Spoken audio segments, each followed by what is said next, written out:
What current first-round pick in the Fantasy Pros Championship might be moving even higher? Which AFC South rookie is continuing to turn heads at OTAs? And what sophomore receiver is ready to make a big leap up FFPC draft boards? Plus, 11-time FFPC league champ Drew Jennings joins us to talk about the Bears wideouts, Nick Chubb's knee injury recovery, and much more. We've got a great show for you. Ferrell Elliott is here. I'm Eric Balkman. Stick around. Your high-stakes fantasy football hour starts right now. Can't stand the pressure. I've seen greater men than need a lesson. Broadcast live and heard around the world, you are now watching the most entertaining hour of radio on the planet. Welcome to the High Stakes Fantasy Football Hour presented by myffpc.com with your hosts Eric Balkman and Ferrell Elliott. The High Stakes Fantasy Football Hour is your home for analysis from the best players in the world. And now, because no one else was available, here are Eric Balkman and Ferrell Elliott. Solace in the scripture. Are we not all our father's sons? I became a man. Nobody ever told me what a man was. Thank you, Rob. Greetings and salutations to all of you Balkaholics and Ferrelliacs. Welcome to the latest episode of the High Stakes Fantasy Football Hour presented by myffpc.com, the Fantasy Football Players Championship. I'm your slightly above average host, Eric Balkman. My co-host is the definitive commissioner of fantasy football, one Ferrell Elliott. Coming up on tonight's show, Ferrell and I are going to chat about the surprising sleeper in one NFC East backfield, which running back we like best for 2024 and more, before 11-time FFPC league champion Drew Jennings drops by for discussions on Javonte Williams, Terry McLaurin, and much more. If you want to connect with us on X, the show is at HSFF Hour. I am at Eric Balkman, and you can check out the Kentucky Fantasy Football State Championship, the contest that Ferrell runs, at KFFSC.com, KFFSC.com. Post on our Facebook page at facebook.com/HSFF Hour, and you can email the show at highstakesfantasyfootball@gmail.com. If you do have any questions for us, now is the time to send them in. We'll try to get to all the chat room questions, tweets, and emails in the fantasy feedback segment coming up in about, 10 or 15 minutes or so from now. Thanks to our audio engineer and my best friend Bryce, and of course our producer and mutual friend Rob. If you're looking for some fantasy fun, some fantasy action, check out the 2024 Fantasy Pros Championship that has drafts filling daily at myffpc.com. This is a $6 million plus prize pool with a $1 million grand prize. You can register at myffpc.com for that. Remember, if you register by June 1st and draft by June 15th, sorry, I'm going to start again. Register by June 15th, draft by June 30th. You'll get a free $35 team credit into your FFPC account. That is the Fantasy Pros early bird that's going on right now. Speaking of the early bird, today is the last day. You have about 5 hours, a little bit less than 5 hours left to register for the FFPC main event and take advantage of the early bird promo. What is that, you ask? Well, if you register before midnight Pacific time tonight, you're going to get $100 off your first FFPC main event team as you begin your quest for a $1 million grand prize. Plus, you'll be entered into the drawing for the FFPC Pros versus Joes competition that we cover live on this show coming up at the end of July. And the winner of each one of those 7 leagues will get a 2025 FFPC main event entry where they can compete for $1 million next year for free. myffpc.com is where to register for that. Check out the Dynasty Leagues and the Empire Leagues that we have, the Empire Dynasty Leagues over at myffpc.com. The Empire Leagues feature a progressive prize pool and something that has been doing really well. A lot of you have responded. A lot of you are playing in those leagues already. So check that out at myffpc.com. As far as the show goes, remember to like this video, subscribe to the channel, comment on the video, share it with your friends, share it with your enemies, and get notified each and every time we go live on this channel. We had a great time last night, 2 hours of pregame on the High Stakes Fantasy Football Show with myself and Todd Burrows and Darren Armani and John Daigle and Dan Williamson. And then, of course, the live pick-by-pick coverage, Aiden LaCourie and Dave Tripoli had it with many guests on that show. Dan Williamson popped on that one as well. So did Todd Burrows. B-Bag Batoba was on that show as well. There was a ton of different guests that popped on to talk about the Fantasy Pros Hardway Draft. You can watch those both those shows back in real time, or excuse me, on demand anytime you want at the FFPC YouTube channel, youtube.com/FFPC. Let's get into our program tonight. I'll bring in the co-host with the most. You follow him on the X at jferrellelliott, at KFFSC official, and of course, check out KFFSC.com. It is the incomparable Ferrell Elliott. Ferrell, happy Friday to you, my friend. Well, thank you, Balky, for such a wonderful introduction. I'm doing fine. How are you today? I can't complain. It's been a heck of a week, but it's a lot of fun. We got a lot of good fantasy football stuff in over the last 24 hours, and I look forward to doing a little bit more with you tonight. Good. And I want to kick things off with something that I think we had talked about either last week or the week before, but we got some more information on it, and that is the Detroit Lions running back situation. Scotty Montgomery, I believe no relation to David Montgomery, said that the Lions want to use Jahmyr Gibbs more in the slot and down the field. This according to an appearance on a show on Odyssey.com. Brad Holmes, who is the GM, said this 2 weeks ago, that they're trying to get a heavier workload for Jahmyr Gibbs in 2024. Quote, the team needs the Gibbs to do more from a passing game standpoint is to go to the next level. I do think there's a certain difference between being a really efficient check down versus a great route runner, a guy that can run all types of choice. We know we've seen him do those things, but now you can go into the slot and a little bit more down the field and some intermediate stuff. This is kind of what we expect to hear from people talking up their players in the offseason, Ferrell. But this is wheels up for Jahmyr Gibbs. You look at where he's going. And by the way, I'll bring up Darren Armani, who was on the HSFF show last night, Fantasy Mojo on the X, fantasymojo.com. If you are playing in the FFPC, highly recommend you subscribe to his website at fantasymojo.com. Gibbs already, Ferrell, was going as running back 4 at the 110. I feel like he's gone up a little bit. Is he going to get even higher? Because, I mean, we look at this offense. It's great. Now we look at not only him being a check down back, but a guy that they want to feature down the field. This is all great news for Jahmyr Gibbs. It's fantastic news for Gibbs. And there's a common element amongst fantasy players that utilize the expression coach speak. If you want to see some coach speak, watch the UFL when the poor sideline reporter tries to interview Coach Phillips. It's great. But returning to our question at hand, Scotty Montgomery is a very good coach. He's running backs coach with this team, but actually he played wide receiver when he was in the NFL. He was at Denver. He was with the Raiders. That's where I got to know him. He later on, Balk, he played with the Georgia Force. He never wanted to quit playing. The only thing that kept him that allowed him to hang him up was the fact that he went to Duke University and started coaching the receivers. And he is very knowledgeable in seeing potential in the passing game. He's done more with less than a lot of guys, and now he's got these great players. And if it happens, it's going to be wonderful for fantasy football.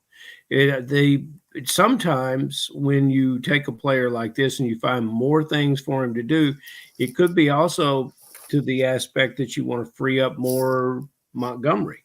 You want more. You want more of your better players on the field doing similar things. It's tough because that takes away the balance of the offense sometimes.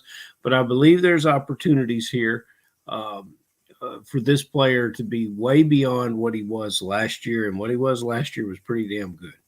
And this is good news in your opinion, not only for Gibbs, but for Montgomery too. And Montgomery, this is a player that is going, I mean, my goodness, where is he going in the Fantasy Pros Championship right now? It's super. It's much later than Jahmyr Gibbs, and I'm having a tough time looking up right now. Okay, so Montgomery, running back 22 at the 703. So 5.5 rounds after Jahmyr Gibbs. Maybe that's a nice little pivot too if you want to go with Montgomery there. I wouldn't recommend getting both, especially if you're going for $1 million grand prize in the Fantasy Pros Championship. But there is something to be said for grabbing one of these players on your team, and especially to get a guy as electric as Gibbs is at the end of the first round. You may not be able to get him at the end of the first round in a couple of months. So get him now while you can at that spot. Another young up-and-coming player or rookie that's been turning heads, at Indianapolis Colts OTAs is AD Mitchell, excuse me. James Boyd from The Athletic said that he continues to flash his potential. He's made consistent acrobatic downfield grabs during the 7-on-7 drills, which, again, I know 7-on-7, no pads, blah, blah, blah. This is tailored for a player like Mitchell. But the beat writers, the Colts coaches have been raving about him as well. According to Boyd, Anthony Richardson launched a deep ball down the sideline to Mitchell after he beat Darrell Baker, contorted his body to make an over-the-shoulder grab that drew a roar of approval from the offense. This is why the Colts wanted to take a chance on a guy who only had one really good year in college, 55 catches, 845 yards, and 11 touchdowns with the Longhorns, the 52nd overall pick in the draft. I still have concerns, Ferrell, and maybe they're less about Mitchell than they are just kind of about the Colts offense. AD Mitchell, wide receiver 58 in the 12th round. I don't know how big the volume is going to be on this offense for the passing game, because I know Jonathan Taylor's a really talented running back. I know Anthony Richardson is a really talented rushing quarterback, and they already have your guy Michael Pittman there too. I still like Josh Downs. AD Mitchell, yeah, I know there's no such thing as a bad pick after the 10th round. In the 12th round, maybe you want to grab some shares of him. It's weird. He's going about a full round ahead of Josh Downs.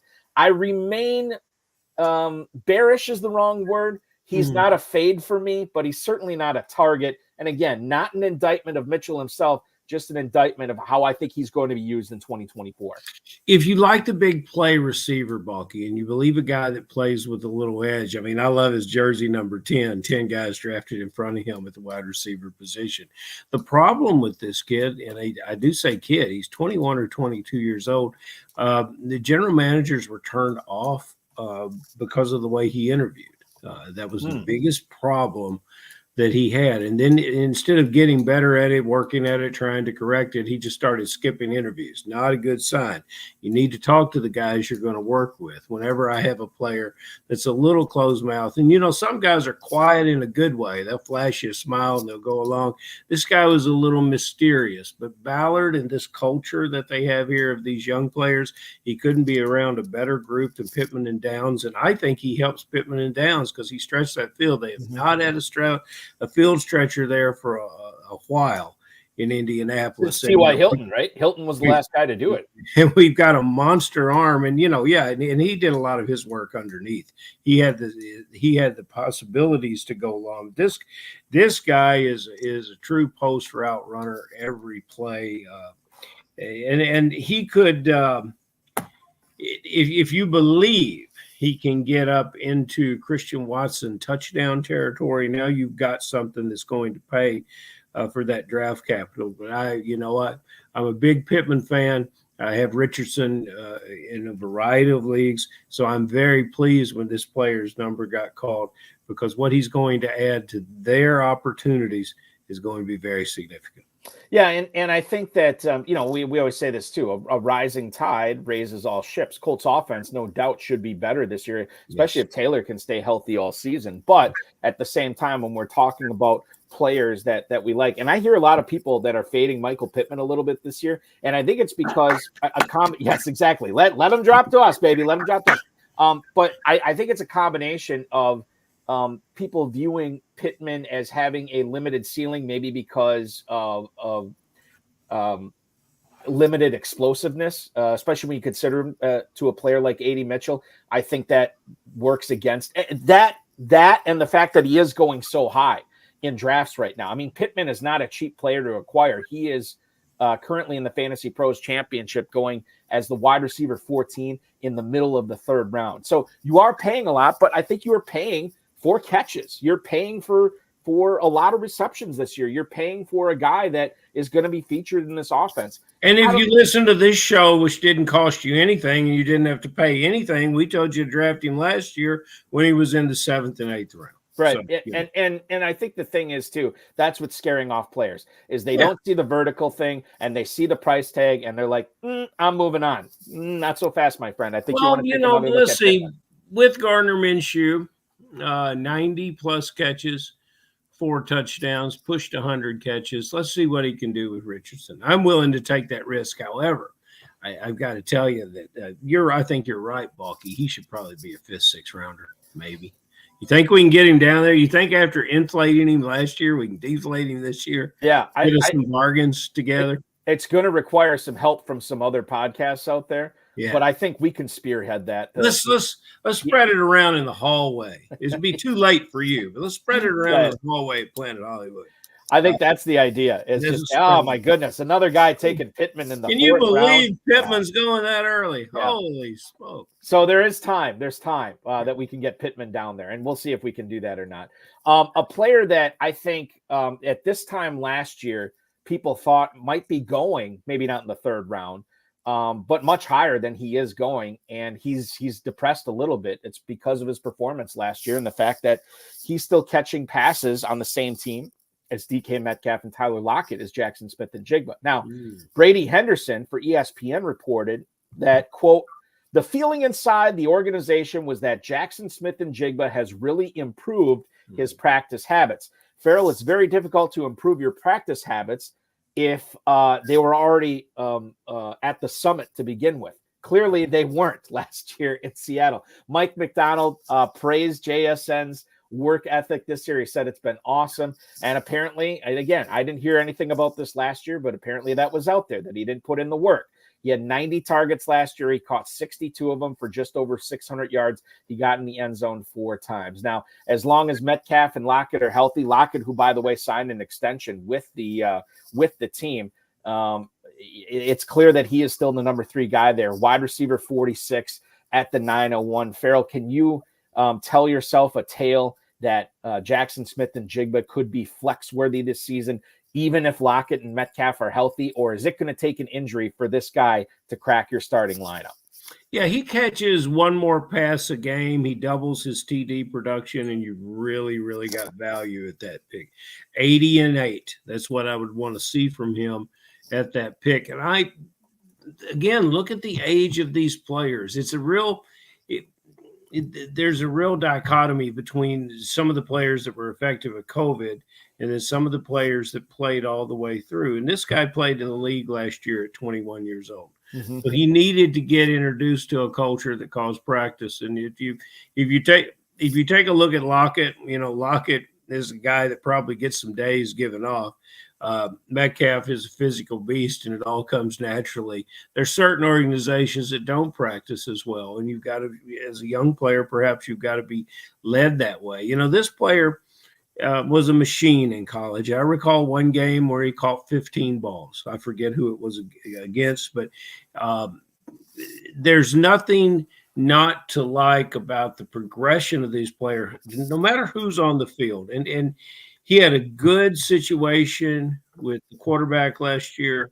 Geno Smith is getting the most out of himself and his players around him. He needs this player to continue to be successful. There's a potential that this player could be a real occasional start for you in this league and pay dividends towards the end of the season. Just as a reminder, as Ferrell brings this up, November 6th, 2021, the Ohio State Buckeyes beat Nebraska 26-17 on the shoulders of Jackson Smith-Njigba's 15 catches for 240 yards. Now, at the time, that was the second most receiving yards in a game in school history. Later that season, he set a Buckeyes single game and FBS bowl record for receiving yards in the 2022 Rose Bowl, 347. That is not a misprint. By the way, Ferrell, just pointing this out to you, 347 receiving yards, one game for Smith-Njigba. That's more than I had my entire collegiate career for what it's worth. So that's pretty impressive stuff from JSN there. A totally crazy good collegiate career. Let's see if he turns it on in year 2 of his NFL career. We are about 10 minutes away from Drew Jennings, the 11-time FFPC league champion, coming on to discuss his team so far that he's built so far this season. But let's talk about this situation that's developing in the NFC East. The New York Daily News, Pat Leonard, said that Eric Gray actually got a lot of run, not only with the backups, but with the first team offense at OTAs yesterday. Now, we assume that Devin Singletary was going to be the starter, and he is there, but Eric Gray was also working with the first team offense as well. The Athletic's Dan Dugan reported that Gray, quote, has a clear path to having a bigger role this year. Last year, as a rookie out of Oklahoma, did not play a ton of snaps on offense. 2.8 yards rushing per 2.8 yards per rushing attempt. He was all right in the passing game, caught 6 of the 7 targets that came his way. All 3 pass protection repetitions he succeeded on. So that's really good. I was listening to the 1st and 15 podcast with Abib Agbatoba and Dale the Machine. And they were talking about how oftentimes they have had a lot of success drafting the guy behind the guy super late because of how nebulous these backup running back situations are. You know, we could talk about the Jets. We think it's Braylon Allen, but do we know? The Giants, we think Singletary is the starter, but do we know? Yeah. And if Eric Gray is getting run with the first team, I mean, this is a guy that we should be looking at for the injury away type aspect. Even if he's the backup, he's already been working in with the ones. And I would say that he's probably more of an exciting play, more of an exciting draft pick right now than Devin Singletary. No knock on Singletary. It's just we know what we have in him. We don't know what we have in Eric Gray. And Ferrell, you can get this guy in the 18th round as running back 70. This is a guy who's going to go up. I know the Sharks are in on him. I did not see where he went in the hardware draft last night, but I'd be willing to wager it was much higher than the 18th round. Eric Gray is a guy I'm starting to pay attention to now. And you should. Tennessee and Oklahoma, two places that he applied his trade in college, and how impressive he was. He's lower body toughness, a guy hard to bring down, runs low to the ground, difficult to tackle, which is the same damn thing is hard to bring down. But he's got a passing element to him that you saw in college. He can catch the ball, put his foot, pivot, and accelerate. I was shocked. I didn't know what was wrong with the situation last year, but I was shocked they didn't get more out of him. And not a lot of things went right in New York last year, so this was just piling on. But, yeah, I think this player gets a new start. He's got a year under his belt.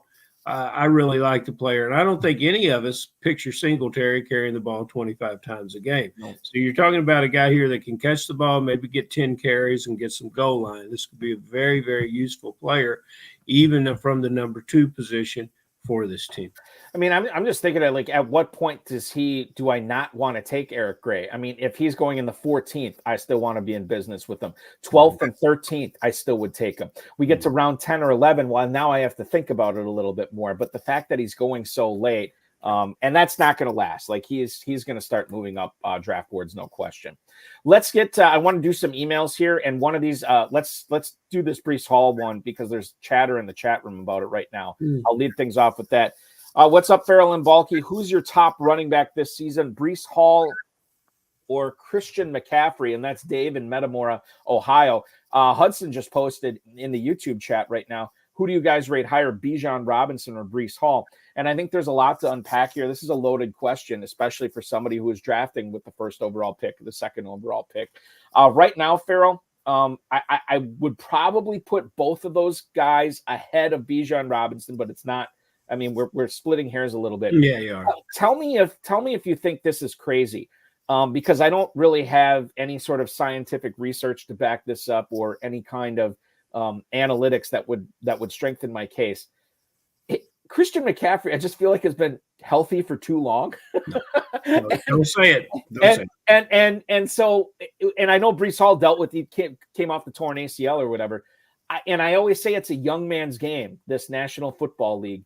I think I might be leaning towards Breece Hall over McCaffrey. And Abib Agbatoba, who was in the hardware draft, he had the first overall pick last night. He actually took Hall over McCaffrey. How would you weigh in on this? And let's throw in Bijan Robinson into this gumbo as well. Both you guys are throwing around late May mistakes. What you want to do is get with McCaffrey. He is the Tom Brady of running backs. He actually gets healthier as he ages. It's a great situation.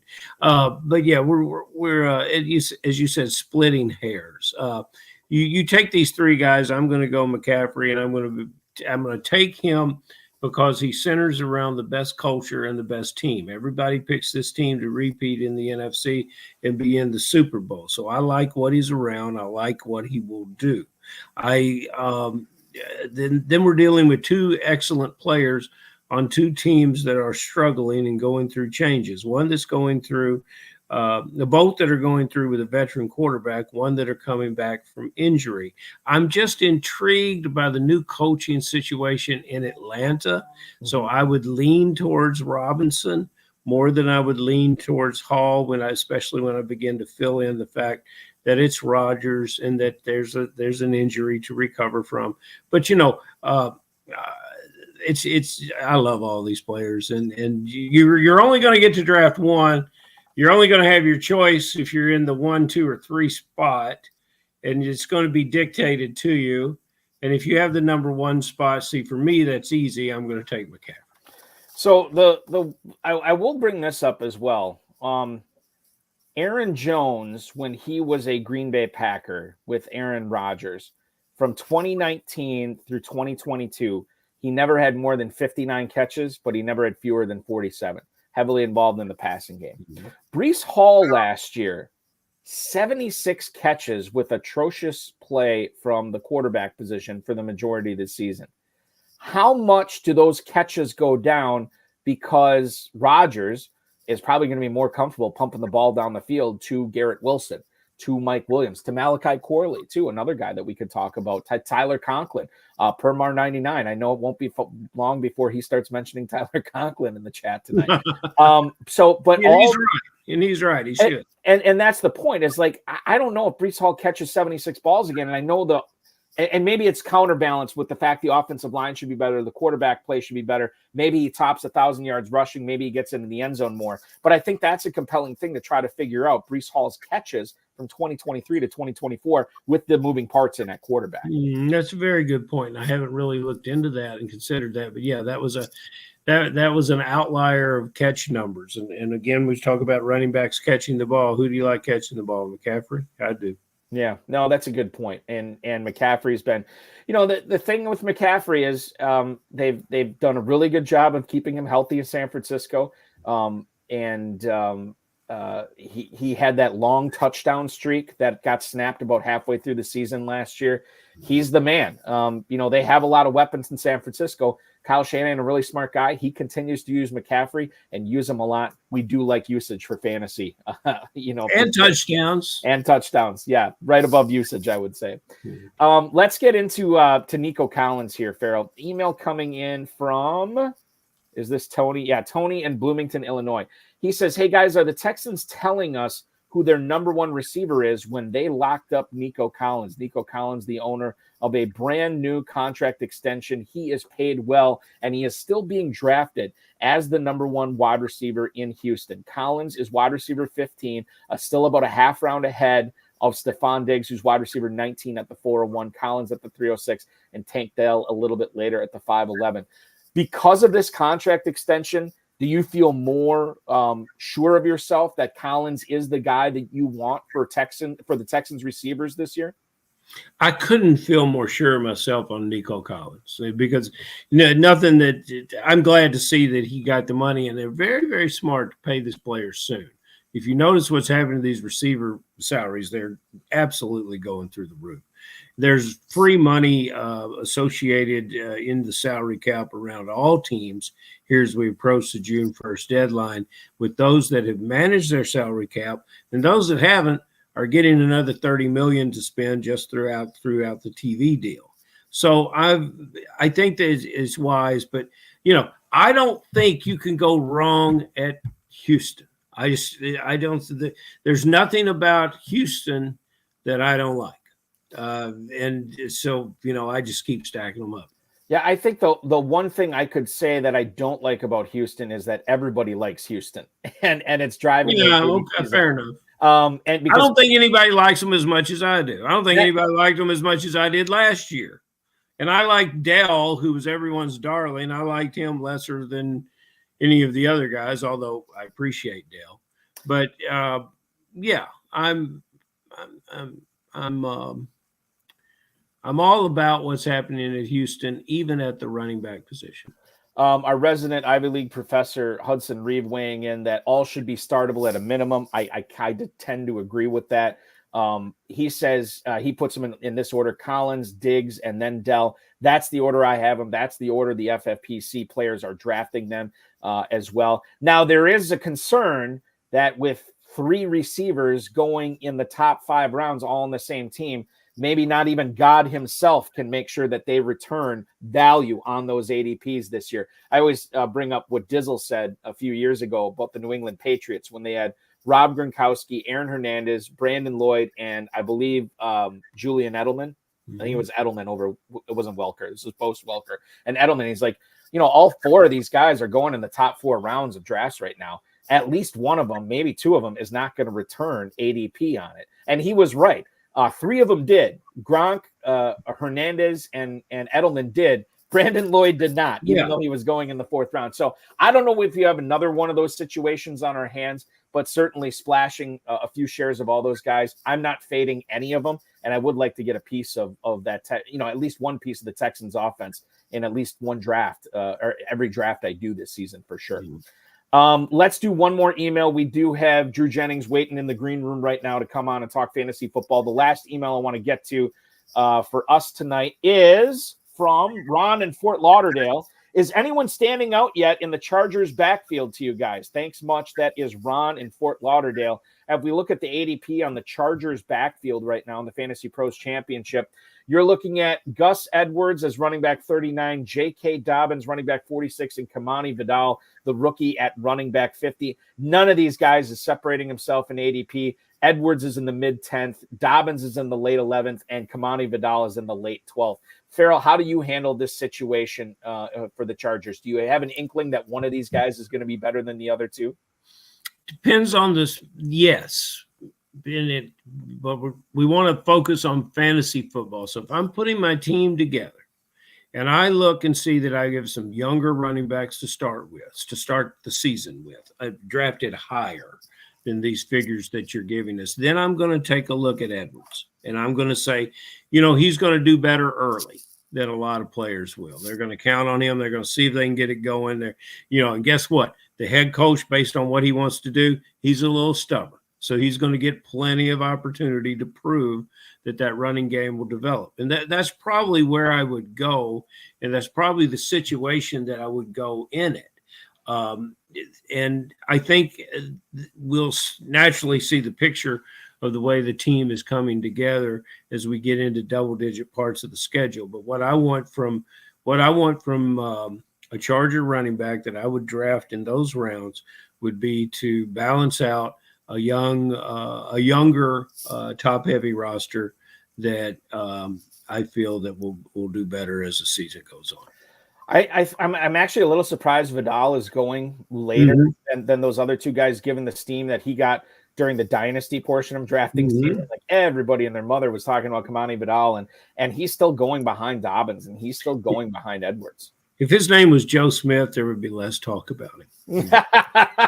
He's had a memorable name. That's Kamani Vidal, is he a Chargers running back, or is he some sort of East Coast venture capitalist that is going to be everything he touches turns to gold? I don't know. He's got a great name. I had a kid that called me this week and wanted me to sign him, and he did a nice presentation. I said, "Give me your name again," and he said, "Fred Flavors." And I said, I got to sign Fred Flavors, but sure, why not? Fred Flavors.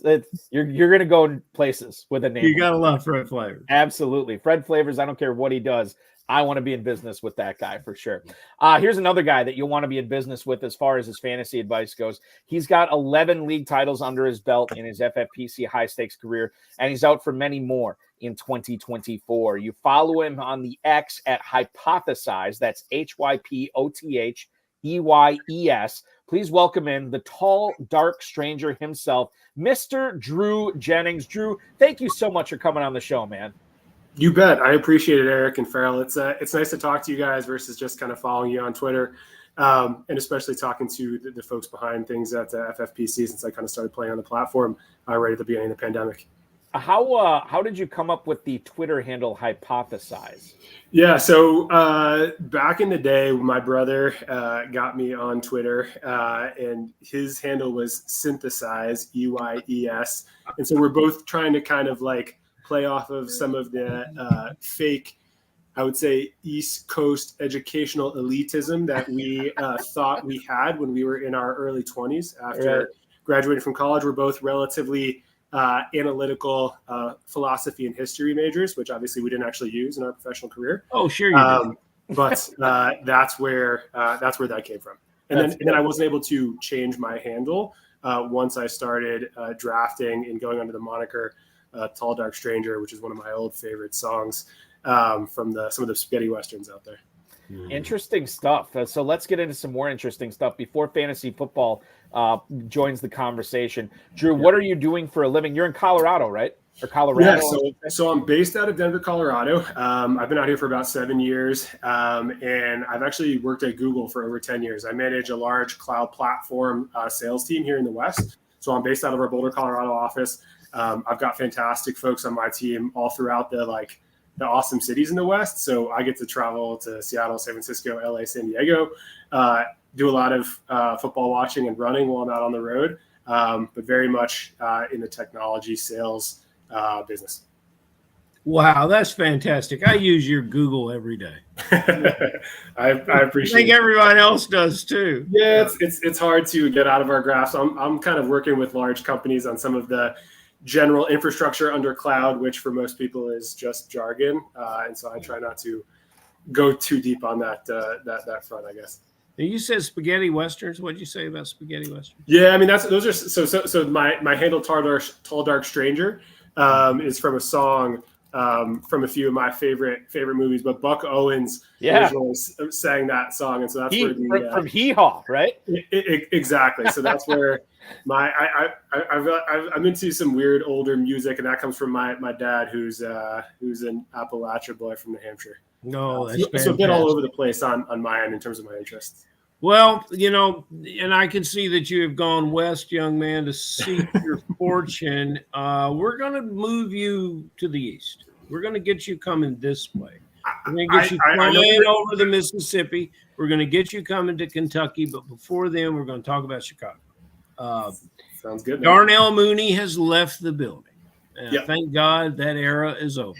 Now, we must go forward with very, very tried and true, credentialed and resumed wide receivers at Chicago. Everyone knows who they are.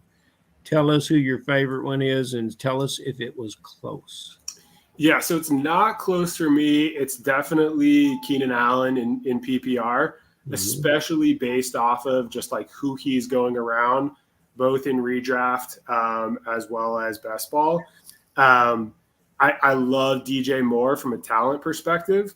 I'm a little bit worried just around the type of player he is compared to Rome, and just at cost in and around those ranges. I already have a lot of Keenan on the best ball front. And in PPR, that's who I'm looking at, especially when he's in the range of Jaden Reed or Hollywood Brown or Calvin Ridley. Like, give me Keenan all day over those guys. Very good. Still sticking with Keenan Allen, the gold standard of the receiver corps there in Chicago, Balky. It's interesting. I've just looked at the mojo on all three of those Bears players, those Bears receivers right now, and it's like 2.5 rounds separating them each. Like you have DJ Moore at the end of the third, and then you have Allen in the mid sixth, and then you have Odunze in the early ninth. So it's like 2.5 rounds between all three of those guys. Yeah. And Allen is the interesting guy here because he's the guy in the middle, but he's also the guy with the longest track record of success as well, too. So it's getting the Bears receivers right is going to be imperative in and it's going to be hard to especially on the redraft front, choosing when to start Rome. I think I love his talent, and I think he's going to come on late season.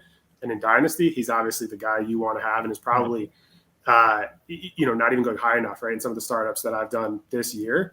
But I'm probably going to play it in the middle on Keaton, especially because that's a range where I want to draft wide receivers after, either going 0 or taking, 1 in a hero build.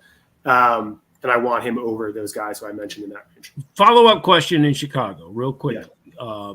I have never been a Cole Kmet fan. Balky has been a counter to that. And Kmet has shown tremendous red zone work over the past few years or the past 2 years. How does he figure into this new group of wide receiver talent there? Yeah, it's a good question. I think he's probably going to surprise some of us who have pushed him down. He's been pushed down, all right. I don't love the athletic profile, but then again, we're seeing some of these guys like a Jake Ferguson, who obviously has a bit more target opportunity, who are absolutely smashing. So he's definitely not someone I'm targeting. I think he's fine. But again, if you want to, if you're starting him as your tight end one in redraft, I don't think you're feeling great, right? No. Going into that weekend, depending on who your opponent is. But people liked him when he was a 50 catch to 60 catch tight end and a few touchdowns. And with this new offense, don't you think he's a 50, 60 catch tight end with a few touchdowns? He's the same thing he's always been. That's maybe this ceiling isn't there. So I think it's super you can compare it actually to. I mean, I know before I jumped on, you were talking about Houston, and it's like, what are we doing with Dalton Schultz? If we didn't have three guys going in the first, 6, 7, 8 rounds, and you take one of them away, then I think both of them are a value. But unless Caleb and or CJ are throwing for 4,000 yards and 35 or 40 touchdowns, which by the way is in the range of outcomes, we can do it. Plus, those spike weeks last year, people are their expectations, if they draft commit, are probably going to be high, and potentially you see the disappointment there. There was disappointment for a lot of fantasy owners who drafted Nick Chubb early last year to see him go down with such a bad injury early in the season. Yep. And I think it's kind of an under-talked about injury now, May 31st, 2024. Nick Chubb's recovery from that knee injury, how concerned are you about it? It seems like FFPC players are pretty concerned because he is not going until the mid-9th round as running back 34 right now, Drew. I'm incredibly concerned. I'm not drafting him at all in any format on any platform right now. If I get burned by Nick Chubb, which by the way, I think we all have in the past, when we see what we can do, so be it. But the severity of that injury with the kind of age cliff is not something I want to bet on. I am certainly not a medical expert. I think it's really hard to parse them, the really good medical experts on Twitter. And so I think as we get closer to camp and we get real reports from some of the beat reporters that, we respect and trust, then maybe you can move him up.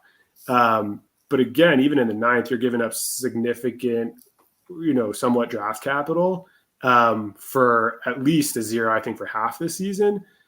And then for the Fantasy Pros playoff or, for 3 straight weeks, is he going to give you that production that you need? So I'm mostly going to be full fade on Chubb.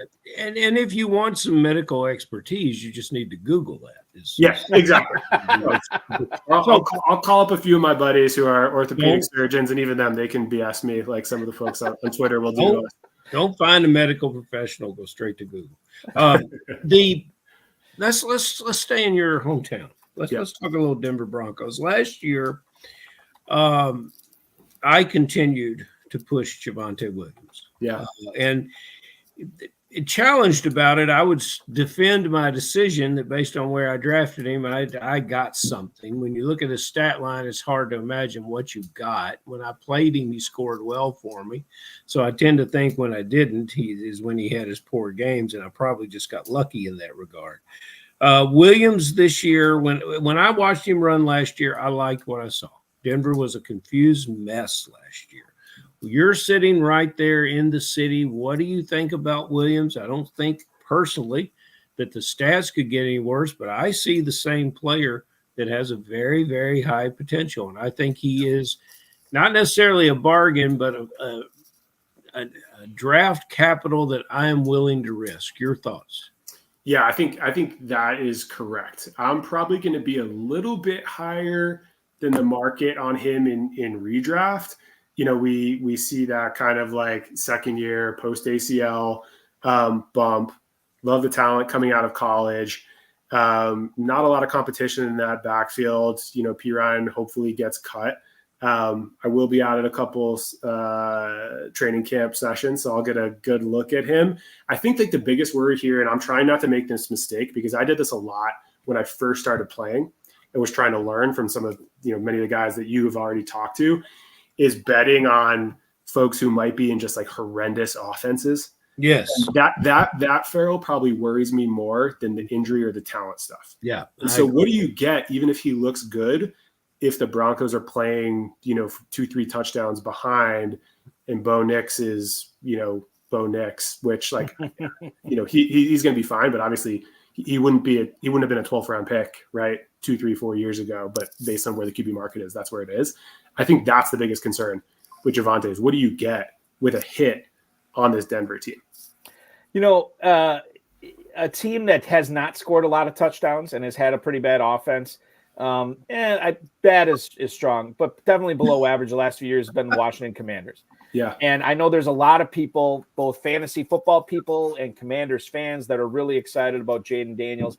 And I think anybody who owns Terry McLaurin in Dynasty, or perhaps anybody who drafted Terry McLaurin prior to the NFL draft in like the Never Too Early Best Ball tournament, which I know you're in as well, are probably pretty excited about what Daniels is going to do for McLaurin this year. Are you one of those people? Is McLaurin in for a big season because of the improved quarterback play? Yeah, I think so. I think it's definitely going to be improved on last year. I think he's going to pay off at his cost. And based on kind of going in that mid-fifth round, I want to be overweight Terry McLaurin. I actually think, Jaden Daniels is going to be really great for Brian Robinson as well. He is probably one person that I am going to be way over the market on and targeting in every format and every draft, just because of what we see with Daniels, running between the 20s, getting the Commanders in position, and then being able to finish. So I think McLaurin's always kind of been in that underrated talent. It's kind of like the DJ Moore corollary. Maybe this is his QB. Maybe this is his getting a Caleb. So I think Terry McLaurin can definitely pay off. And we were all hoping Jahan Dotson was going to break out last year, and he didn't really do that. So I think there's pressure there for sure. But I think Terry McLaurin will pay off a mid-fifth round price, and potentially should be like end of the fourth. And I can hear in the background you're showing your kids The Shining again. It's good film for children. Sorry about that. We're having a late night because we had a graduation for the pre-K kiddo and the 2-year-olds up late. It keeps them quiet, and then when Jack never okay. An equal horror story. Yeah, is trying to figure out New York Giant receivers. I've quit. I've quit. I don't want anything to do with the quarterback. I don't want anything to do with the offense. I don't want anything to do with it. We talked about the running back. I like it. I'm through with the rest of it. Your thoughts on Malik Neighbors, and you're a great dynasty player as well. Yep. That may change. We're looking forward to the redrafts here, but dynasty, yes. Redrafts, no. My personal opinion. Am I wrong? Or if I'm right, how right am I? Yeah. So I grew up 15 minutes from the Meadowlands in New Jersey. So I'm an East Coast guy. The Giants are my team. So I'm going to try and not have my homerism or my bias here. Like, the Neighbors at cost scares the hell out of me. Mm-hmm. And with that said, I'm also drafting him because I've been sucked into the profile. But I think, Ferrell, that it's the right move, especially in that range, to pass over him. Again, when you go back to redraft, and like, are you going to be excited starting him week 2 based on what you saw from Daniel Jones in week 1? Probably not. And he's the scariest thing about him, Jones, or is the scariest thing about him is the nebulous group of receivers around him who from game to game can have a wonderful week, including Wan'Dale Robinson, who we're high on here down in I think it's the Broncos thing, right? If you just look if you look at win totals, if you look at what the defense is supposed to do, man, like I was and I still am holding out hope on Dable and just like the type of coach that he is. It's just really hard to spend second, third round picks on just teams and offenses who might be abysmal, right? And if the books are telling you their win total is 5.5 or 6.5, most likely, like, Neighbors going for 1,200 yards and 8-9 touchdowns is probably not going to be there. And oh, by the way, when you're spending late second round draft capital, you probably want more than that. I really hope I'm wrong. And I know a lot of people liked him just as much as Marvin Harrison. I'm not a tape guy. I don't watch any college football. I'm much more just kind of like synthesizing and analyzing all the data and content that's out there from people I trust who do that. And so I don't necessarily like base my decisions off of that. My instinct is telling me that it's a big X. And yet my brain, like my heart, is making me draft more of him early on, especially in best ball, than I probably should be. You know, we were talking about Christian McCaffrey before he popped on tonight, Drew, and I said that I feel like he's been really, really healthy quite a bit lately. And I know he plays the running back position, and I know he's been pretty durable, but you always want to get the guy behind the guy. Right now in the Fantasy Pros Championship, Elijah Mitchell is going as a 15th round pick. Isaac Guerrero is going as a mid 17th round pick. Between those two players, does one separate themselves more so than the other, that, hey, I want to have more shares of this guy because if McCaffrey, anything was to happen to him, knock on wood, this is the guy that I want to deploy? Yeah, it's Mitchell 100%. It's crazy to me that Guerrero, quite frankly, is even being drafted right now in redraft. I just like, I don't understand how or when you end up starting him. Kyle Shanahan has proven that he trusts Elijah Mitchell, which is massive. And while like I don't think there'll ever be this like 60-40 split or 65-35 split, that handcuffed, the contingent value with Elijah Mitchell is absolutely unbelievable, right? It's probably the best out there outside of, you know, taking David Montgomery and, you know, God forbid Jahmyr Gibbs gets hurt. No one wants to see that. But I really like stashing Elijah Mitchell. It always seems like at some point he's the guy you want on waivers and are spending, you know, 25 to 50% of your fab. So I'm way overweight on him, especially in best ball right now. And I don't understand, like the profile for Guerrero is not great. And, you know, we've seen Shanahan draft running backs and just completely not use them. Yeah, Guerendo's situation is such a wonderful combine run. Yeah, and then no one really knew he was going to leave University of Louisville. No one really felt that, and so the buzz came on him later. And then, you know, you see a man moving at the combine that well, and then he goes to the best team in football, and you begin to say, well, those are smart guys out there. They know something. I think he's got a good NFL career in front of him. Okay. And I agree with you. I agree with you for this time. You know, we talked about a player that didn't interview well, and it hurt him in the draft. Let's talk about outside of Xavier Legette, Keon Coleman has to be everyone's darling. He sure is getting a lot of jackets.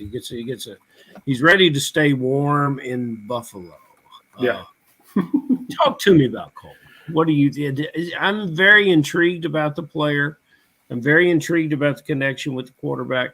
I don't know what you can expect from a rookie receiver in that situation. Yeah, I mean, first of all, you gotta love the YouTube clips. I love seeing guys being themselves and having a little bit of personality. Yep. You know, we saw the funky route running, so that was interesting. You know, I think if you look at his production at Michigan State when Jaden Reed was there, that's a positive. You know, the PPR at the end of his career at FSU, not so great. But I want to take people who are attached to Josh Allen. I heard someone talking about something. I forget who it was who was saying, look, like, you know, I've heard someone this today be down on Dalton Kincaid. I heard someone be down on Curtis Samuel. I heard someone be down on Keon Coleman. But that same person was saying that Josh Allen's still going to be the QB1 in fantasy. So it's like, if that's the case, even if he rushes for 14 touchdowns, somebody is going to get theirs. And so I think betting on, you know, a Keon Coleman in that range, when he's going around Christian Watson, when he's going around Rashee Rice, when he's, you know, I would take Rome over him, but I would draft this year Keon over JSN just for that upside in redraft. I'm actually more interested in Coleman in redraft and best ball this year than I am in dynasty. Interesting. And I don't think, you know, across 20 teams, rookie drafts, and a couple startups this year, I got any of him. Just because I'm not sure about that staying power. But I think this year specifically, where the Bills are, they're not going to go out and pick up one of these, potential free agents. And that, I don't think Ayuk or T. Higgins is leaving anyway this year. I think Keon could kind of have one of those big rookie years that we see and then potentially cool off versus doing the reverse, right? That we see with some of these other guys who come on in year 2, year 3. I think as exciting as it is to talk about the Buffalo offense and who the beneficiaries are going to be with Josh Allen, it's sort of the opposite. And I want to bring it back to Denver here with our first email for you tonight. And this is from Mike in Las Vegas, Drew.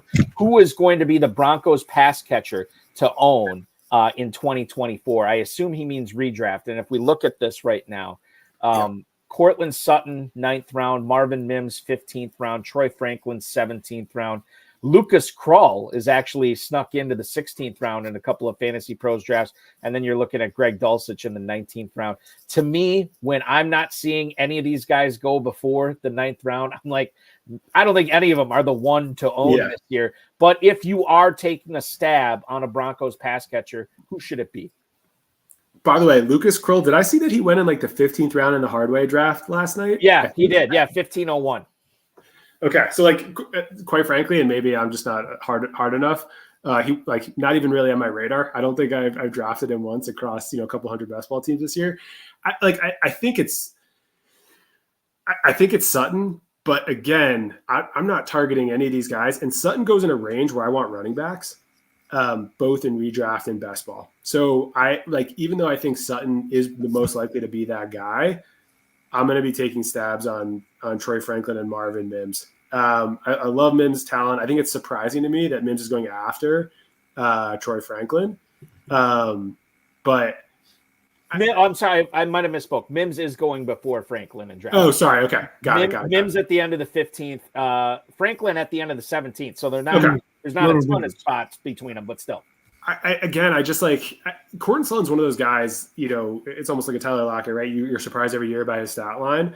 I just don't see how those first 6 games of the year, you put one of these guys in your lineup and are confident. Now, if we see 2 games in that Bo Nix actually looks like, he'll be a replacement level quarterback. Okay. Sean Payton's proven he can throw it. Yep. So I'm going to say Sutton on this one and kind of go with the chalk. I like Josh Reynolds as a player. Always. I would take Josh Reynolds over Lucas Krull. I have taken him in the 18th or 20th round this year, especially if I'm trying to do some stacking or some correlation. And he's just been completely forgotten. He was Goff's wide receiver 3, and quite frankly, he was more productive than Jameson Williams the past couple of years in Detroit. Off-field issues notwithstanding. One other email here I want to get to, and it's another receiver email here for you, Drew. Fred in where's Fred from? He is from Fred? Detroit. Fred in Detroit. Sorry, right. I got multiple screens going on here, so I can't always screen. You're good, man. Everything. Hi, Drew. How do you think Calvin Ridley's 2023 numbers will change this year now that he's in Tennessee? Thank you, sir. That is Fred in Detroit. So this is interesting because the Tennessee offense, if there was one team that flipped philosophies more so than any other NFL team, at least as far as offense goes, it might be the Tennessee Titans this year. Ridley, How do you see his numbers piling up this year for the Will Levis-led Titans, Drew? Yeah, I'm excited about this Titans offense, especially when you look at neutral pass rate over expected. So I don't see the ceiling that some people do with Ridley. I do think like he can maybe put 10 to 15% on his yardage and touchdown receptions if what Callahan has done in the past holds true. I think Hopkins is being way underdrafted. And we're going to look back on this similar to Mike Evans last year, and people are going to say, wow, like I could have gotten an 1,000-yard, 10 touchdown guy in the 7th, 8th, 9th, 10th round. And that's probably what I'm most excited about. But I'm not drafting a ton of Ridley again, just because of where he's going and the people I like around him. If he was going around and a half later, I would probably be above market on Ridley. but I think it's fair to be excited about this Titans offense. But I'd take Hopkins over Ridley right now at cost. And that's the thing is why take Ridley when you can wait a round and a half later and get DeAndre Hopkins as wide receiver 43. By the way, Permar99 in the YouTube chat wants to know, is Will Levis this year's Sam Howell, who finished as the number 12 quarterback last year? We often don't think about that because we think about how underwhelming he was as an NFL quarterback, but as a fantasy quarterback, Sam Howell was actually pretty good. And maybe we're looking at a similar situation for Will Levis. All these pass catchers, no Derrick Henry, and the two running backs in the backfield are pretty proficient pass catchers as well, Drew. I don't know if Levis will be the fantasy quarterback that Sam Howell was last year, but I think he'll be the better NFL quarterback from what we've seen from a decision-making perspective, an arm strength perspective, taking fewer sacks, which is, just. Well, God bless Sam. He threw the ball between 50 and 60 times a game. I love it. It was awesome. Yeah. But I think Levis, and you're going to see him shoot up in ADP right now. I mean, I'm in a super flex startup right now, and I forget where someone got Levis, but it was a steal. I think he didn't go till the 6th round, which was wild. Wow. Yeah.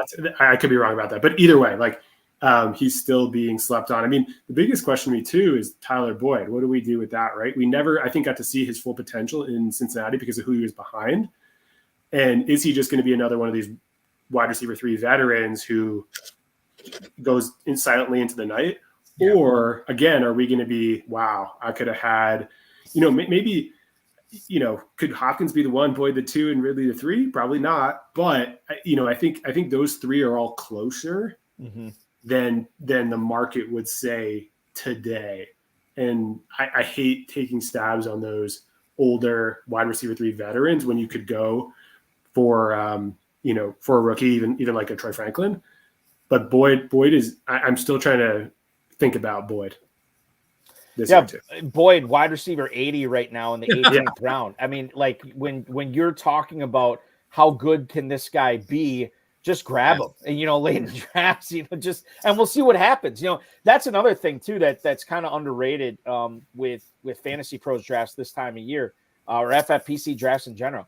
If these guys don't pan out week 1 or week 2, or even, prior to the start of the season, if there's that hot waiver wire guy out there, you pick him up and you drop Boyd. Who wouldn't drop Tyler Boyd and pick up Puka Nacua last year? You know what I mean? Like one of those situations. So I think that's a great point for the Boyd archetypes versus in best ball, where you can just kill your team by drafting 3 Tyler Boyds and then you're saddled with them, versus you can take those shots and maybe the ceiling isn't going to be as high as a rookie you drafted, but you always have the opportunity to pay up in waivers early on. And that's what makes those first few weeks obviously so crucial, whether or not we'll ever see a Puka Nacua again. Right. That's another conversation too. Ferrell, let's end the conversation with one more final question for Drew. I refuse to end the conversation. I'm having too good of a time. Okay. First of all, thank you. You are the first guest that's come on the show and gone out and basically said you're supporting the Tennessee Titans, which I am impressed by. I think that's going to be a fascinating team to watch, and I don't think Tyler Boyd, but who knows? I got you. Let me ask you, and we talked about so many players. I want you to dig deep and find me a guy. Now you've drafted in a lot of drafts. Yep. Find me a guy that we haven't brought up yet that you're really high on, and then find me someone that is well, in the words of Buck Owens, let's say act naturally, a guy that just naturally is not a player that will provide fantasy value this year. Cool. For the first guy, this is a no-brainer for me, Ty Chandler. I absolutely love Ty Chandler this year, especially compared to who he's going after right now in Fantasy Pros. I think Vikings coach came out even before the Aaron Jones trade and said how much they trusted Ty Chandler. We saw him pop last year. I'm a little bit higher on the offense with JJ McCarthy. And I think even with Jones healthy, which I don't think he'll stay healthy for the entire year, and they'll do some of that load balancing, I think you're going to see not 60-40. I think you're going to see 55-45. And so we talked about contingent value earlier with Elijah Mitchell.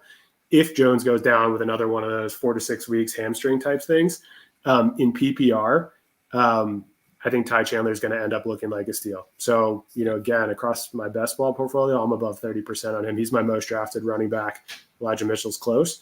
But I still really like Ty Chandler, and I think he can be that type of guy where you'll be plugging him into your lineups mid-season, as you're, either in the flex or RB2, and you won't be like upset about that from the weekly projections perspective. All going in the 13th round of Fantasy Pros drafts right now with the FFPC ADP. I have Tyler Algier, Jaleel McLaughlin, Tyrone Tracy, Chuba Hubbard, and one Ty Chandler that you can get there as well. Yeah, how is Tyrone? How is Tyrone Tracy and Ty Chandler in the same conversation? And Dan Williamson was talking about this on the HSFF show last night. I think it was Dan who was talking him up about. And Dan's in Minnesota too. So I look at this from the standpoint of, and I didn't necessarily view it as 55-45, but I think that's an interesting way to look at it too, Drew. I know what Aaron Jones is. He's an explosive player that is starting to have engine issues this late in his career. And when you have that, situation going on, draft his backup in the 13th round, especially when you consider they're probably going to be using a rookie quarterback at some point this season that might love dumping off to Ty Chandler. So I love that call for a player. And also, if they if you don't believe in JJ McCarthy or the Vikings, and all of a sudden it's looking like we're not going to make the playoffs, and they start shutting some people down, if that defense isn't as good as it was last year, you basically potentially see Ty Chandler take over the workload because games potentially are meaningless. And I love Aaron Jones, but he's the type of car that you keep in the garage and you take out on really nice days when you want to go really fast. And other times you got to have your, mid-size SUV with the car seats in it. And that's Ty Chandler. That's cool to me. That's what I drive and I dig it. So it's all good on my end. Those you can still get around in that. Did we get a player, Drew, from you that you're fading? He's too positive, which is a good thing to do. And I don't even want the fade. I don't want the fade anymore. Because he will find a way to have an upside for even his fades. In other words, I'm not going to draft him, but here's why you should. And that would be, and maybe that could be a recurring role for you. How many children you have there? I've got 2, and we're done. We're done with 2. You've got 2 kids. That's nothing. That's easy. You can manage that. And okay, so we are. We'll learn who you're fading when you show up and play with and against Eric Balkman in Louisville this year, August 23 through the 25th. Since you have 2 kids, we will let you off the hook. We will fade Friday, and you can be here only Saturday and Sunday. I appreciate that. For you.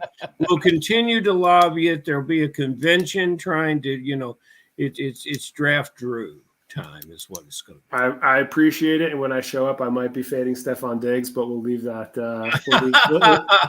We'll leave that conversation for later, and hopefully Vegas this year, because I can probably wrap it into a work trip. Oh, since that's part of my territory, and I've got a rep on my team out there. That you have to do it at this point. This is God Himself telling you to make sure that you're getting drafted for $1 million out in the FFPC main event in Las Vegas this year. Drew, this was so much fun. I had a blast talking with you tonight. I learned a lot, which is always good, which is always what I want from our guests tonight. Thank you for being so informative, and thank you for being so entertaining as well. We will continue to follow you on the X at Hypothesize. Be good. Good luck in all your drafts this year, and we will see you again soon, my friend. Thanks, gentlemen. Appreciate it. Have a great night.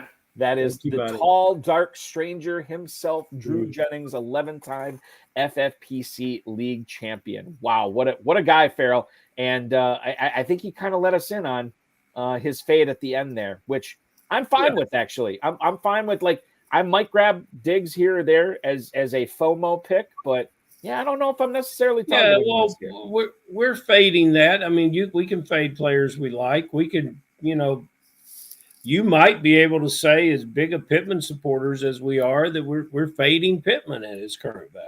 Yes. You might be able to say that. Right. It's a fade doesn't necessarily mean that it's a disaster of a player. I'm trying to think. Do you have a player that you just won't touch? Is there a player you know? And I've talked with Dizzle, and I know where I was talking about wanting to get pieces of the Texans offense. Yeah, it's going to be hard for me to say, oh, should I take Diggs here, or I could just wait another round and a half and take Tank Dell. I think that's the problem that comes in with Diggs. No, there's no player that I don't like to be closed-minded about any player.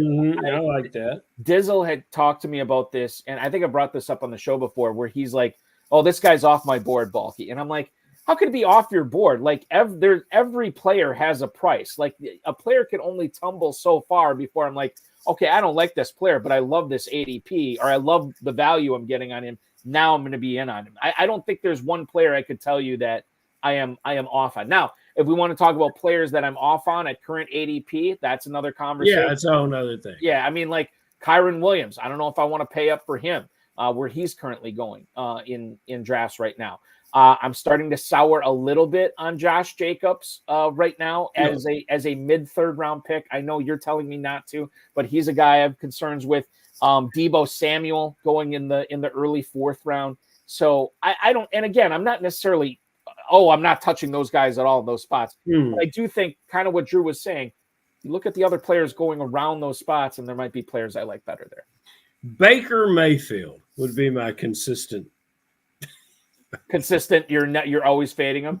Well, is it because Canales is gone that you're worried and that they were? No, it's because it's the only player that I hold a grudge at. I drafted him to start on a bye week once, and I got him on a windy day in Cleveland, and he put up 6 points, and I've been fading him ever since. Yeah. But last week we talked a little bit about Mayfield, and we talked about his receiver Godwin with slots versus outside as far as receiving and snaps and where he lines up. And, it was about 2-1 outside.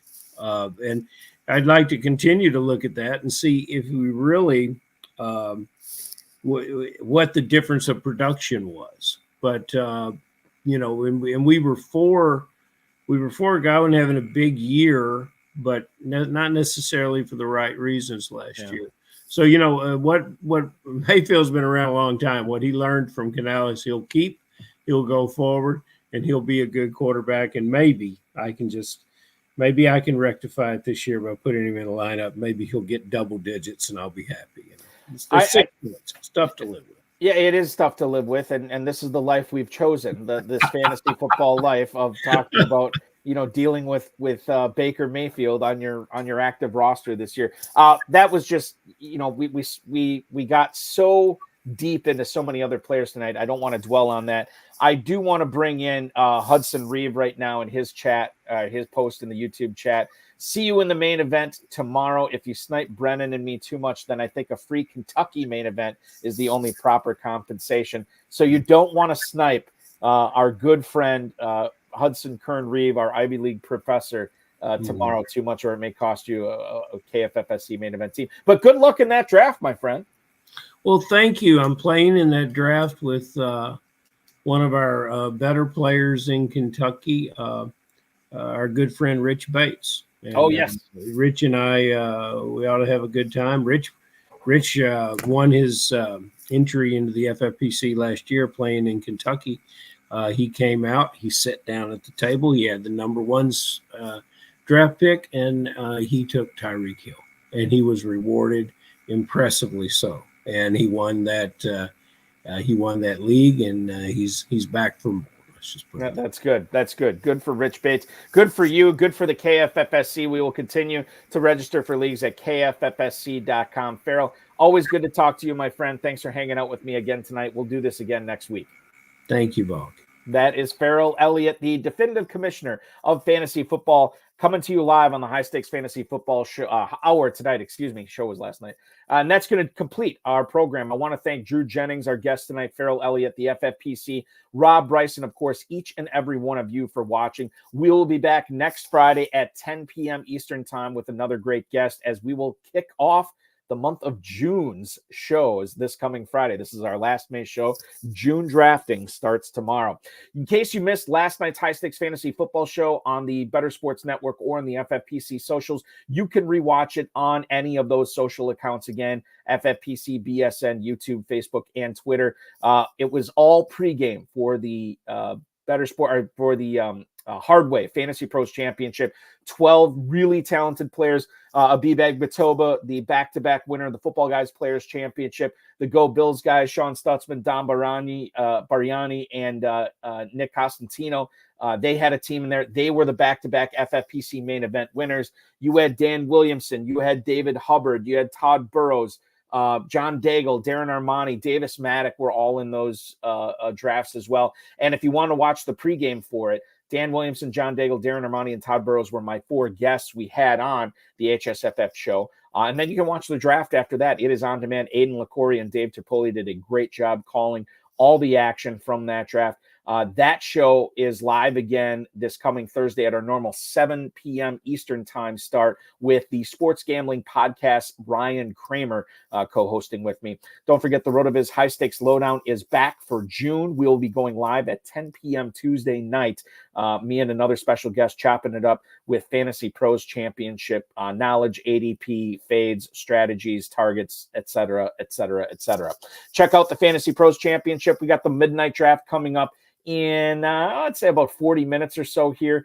Register for that. Yours truly is commissioning, so I will see you in there when you draft tonight for $1 million. FFPC main event drafts starting tomorrow. The slow drafts underway. Ferrell Elliott, Hudson Kern-Reeve, just 2 of the many players that are participating in that, also gunning for $1 million grand prize. And you still have a little less than 4 hours to register for the FFPC main event early bird that is going on right now. Register before midnight Pacific time tonight. $100 off your first team, plus you're entered into the FFPC Pros versus Joes drawing, where you can be one of the 42 Joes selected to compete against the 42 industry pros for 7 free FFPC main event entries for 2025. The Superflex Best Ball Tournament and the Best Ball Tournament are live at myffpc.com. Those drafts are filling every day. $300,000 grand prize and a $100,000 grand prize this year. Both of those are massively up from where they were at as far as the prize pool was in 2023. So join those. You can join the Superflex for just as little as $35. Dynasty Startups and Empire Dynasty Leagues going on. We got those popping off tomorrow as well. So register for that so you can play fantasy football 365 days a year. myffpc.com, myffpc.com is where to go for that. Remember to like this video, subscribe to the channel, comment on the video, share it with your friends and enemies, and get notified each and every time we go live, which will be Tuesday night at 10 p.m. Eastern time for the RotoViz High Stakes Lowdown. For Drew Jennings and Ferrell Elliott, I'm Eric Balkman. Your weekend officially starts now.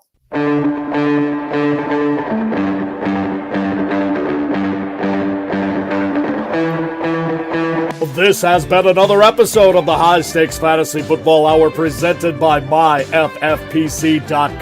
It was broadcast live and was watched around the world. Balky and Ferrell will be back next week with more analysis, more interviews, and more advice from guests much smarter than they are. Thanks for watching, and we'll talk with you again next week.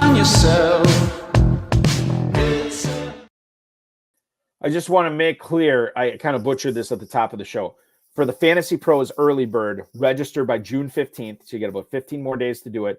Draft your team by June 30th, and you'll get a free $35 FFPC team credit for that.